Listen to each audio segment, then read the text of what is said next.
Hi, welcome back to Arting with Mrs. Gill. Today we are on day 3 of 30 days of sketchbook work with Mrs. Gill, Arting with Mrs. Gill. So today I wanted to show you some more ideas that will help you fill up your sketchbooks, and that's the whole idea. We want to fill up as many pages of our sketchbook as we can. And I'm not a professional artist, but I do like doing this, and I like sharing the artwork that I do, and letting folks know that it's a journey and it requires practice, but it's so worth it because it's very calming and relaxing doing art. You don't have to have these sketchbooks. You could have a notebook with a spiral bound notebook. You could have different types of weight of paper. This is a lighter paper, but I'm still going to use my Posca markers. So there's all kind of things you can do. A lot of times when I finish a couple of pages, I will embellish them with these fun little jewels. These stick on anything, and I like putting them on different pieces of work that I do just to give it some glitter and make it more fun. So I thought you might like them too. Again, everything I get here is really from Amazon.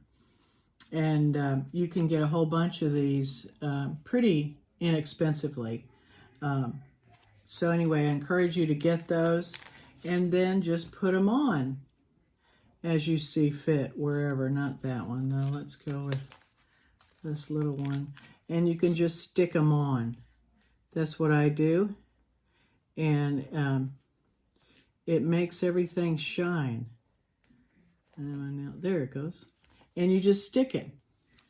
See that? And it makes a nice little sparkly piece there. And I'll put them all on there just for some added texture. I like to do that. So not only in sketchbooks can you just sketch things, and you might do portraits with your pencil, whatever you choose to do for your art. I happen to like geometrical shapes and sizes. And so that's what I tend to do. So today I wanted to show you how I did these 2 pages. Basically, I started out with just lines, you know, like this. That's easy enough to make these lines. And then I wanted to make a closer line. So I made that line, and now I want to make this line. So I'm going to do that. And again, I am not a professional artist. I make mistakes. And I am learning.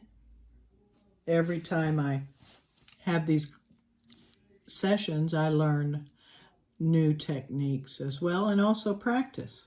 So that's how I've done it. So let's do another line here, because that's a line right there. So let's do that. So that's how I started it on this page. On this page, I did the same thing, only I came over and did my lines on the reverse side like that, and then started making the narrow lines like this. And this doesn't take long to do. Once you make these lines, you can color them in or not. Maybe you want to just go black and white. You can do that. To save time, because again, when you're doing sketchbooks, the idea is to fill up your pages. So you can go ahead and color in these areas or not. And you can use crayons with this type of sketchbook. You can use crayons, you can use colored pencils. These acrylic markers are really not bleeding out too bad on the back. You can see them a little. But with this paper, because it is that thin, I wouldn't do another project on this side. I would go ahead and start with these new pages. Just, that's how I would do it. Because, you know, when you do these pieces, you like them, you want to keep them, and you want to make sure they stay nice. So anyway, that's what we would do. We would color with different markers, crayons, pencils, whatever you want to use. In this one, I wanted to go with this pretty purple. This is, again, a Posca marker. It's a 5 millimeter M, I guess is millimeter, size. Posca has a whole bunch of different sizes, and this one is kind of the medium size they have. But I just love the colors of these markers. And again, if you wanted to do this pattern in watercolor, you'd have to have a heavier cardboard stock than this. This is really too light for watercolor. It would just ruin the paper. So anyway, that's what I would do with these pieces.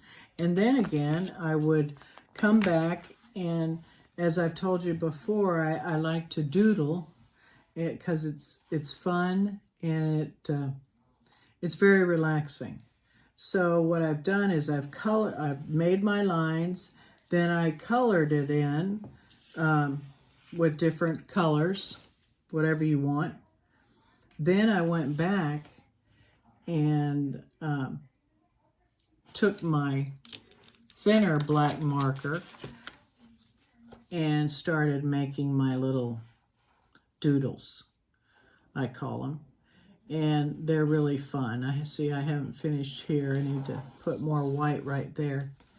And then I want to come back and do like I did here and bedazzle some of these curves, because I like it, because it's just fun to put glitter on things, and things that shine in the light. So anyway, I will do that.